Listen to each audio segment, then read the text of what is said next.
नहीं, लाल परी तो बहुत सुंदर बनाना चाहते हैं हम, क्योंकि क्या है कि राज्य में 13 करोड़ जनता है और सब जगह पे हम हमारी एसटी जो है पहुंचाना चाहते हैं। मेरा तो संकल्प ऐसा है कि एसटी के वहाँ एसटी शेड्यूल ट्राइब जहाँ पे रहता है, यानी हमारे आदिवासी लोग जिस एरिया में रहते हैं, डोंगर में, ऊपर खाई में, जो छोटी छोटी बस्ती लेके रहते हैं, वहां तक हमारी एसटी पहुंचनी चाहिए, ऐसा मेरा संकल्प है। उस माध्यम से कोशिश कर रहे हैं। आज मैंने पदभार संभाला है परिवहन मंत्री के तौर पे, तो मैं राज्य में पिछले 100 साल से 100 दिन से काम करता था, मगर अभी जिम्मेदारी बढ़ गई है और हमारे मुख्यमंत्री आदरणीय देवेंद्र जी फडणवीस, मेरे पार्टी के प्रमुख और जिन्होंने मुझे मंत्री बनाया, वो एकनाथ जी शिंदे साहब और अजित दादा पवार, ये तीनों का मुझे समर्थन है।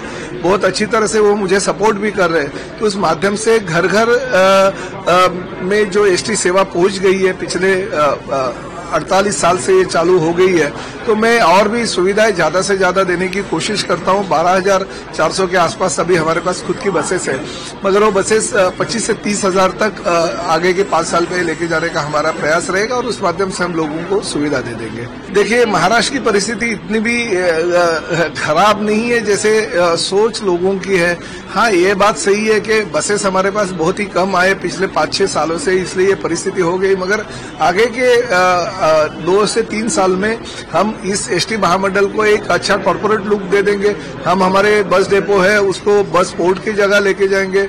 हमारी सुविधाएं जो है, एसी बसेस की जरूरत होती है, मगर आज के तारीख में हमारे जो किसान हैं, हमारे काम करने वाले गरीब लोग हैं, उन तक भी एसटी पहुंचनी चाहिए, तो उनके लिए एसी की जरूरत नहीं है, नॉन एसी भी बसेस वहां पे पहुंचनी चाहिए।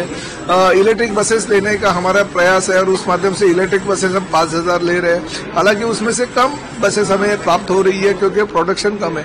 फिर भी ज्यादा से ज्यादा ये परिवहन सेवा कैसे सक्षम करके हमारे लोगों को सुविधा हम कैसे देंगे, इसके लिए हम प्रयास करेंगे और निश्चित रूप से हमारे सभी अधिकारियों को लेकर हम आगे चलेंगे। देखिए, काल चक्र कैसे घूमता है, उनकी इंक्वायरी कौन कर रहे हैं? उनकी इंक्वायरी वो ऑफिसर कर रहा है जो 26/11 में वो ऑफिसर ऑन ड्यूटी था।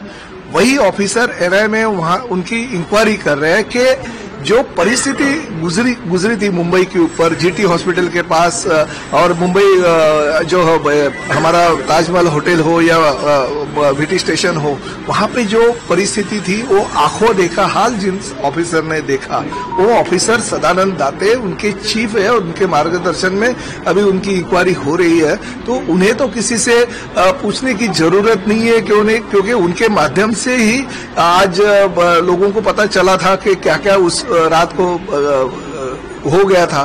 तो मुझे ऐसा लगता है कि जो भी प्रक्रिया है न्यायालयीन प्रक्रिया है, क्योंकि अमेरिका से उसको लाया गया, तो अमेरिका का जो रूल है और जो लॉ है उसके माध्यम से हमें इंक्वायरी जरूर करनी पड़ेगी। मगर समस्त भारतवासियों की एक ही मांग है कि जल्दी से जल्दी कसाब को जिस तरह से फांसी पे लटकाया गया, उसी तरह से मजबूल राणा को फांसी पे लटकाया जाएगा। और वो भी फांसी पे कहां पे लटकाना चाहिए? भारत पाकिस्तान सीमा पे लटकाना चाहिए, ताकि पाकिस्तान को पता चले कि इंडिया में अगर ऐसे कुछ करते हैं, भारत में अगर ऐसी दहशतवादी कुछ कार्रवाई करती है तो उसका क्या हाल होता है।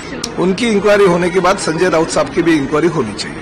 आपल्या परिसरातील बातम्या आमच्यापर्यंत पोहोचवण्यासाठी स्क्रीनवर दिलेल्या क्रमांकावर संपर्क साधू शकता।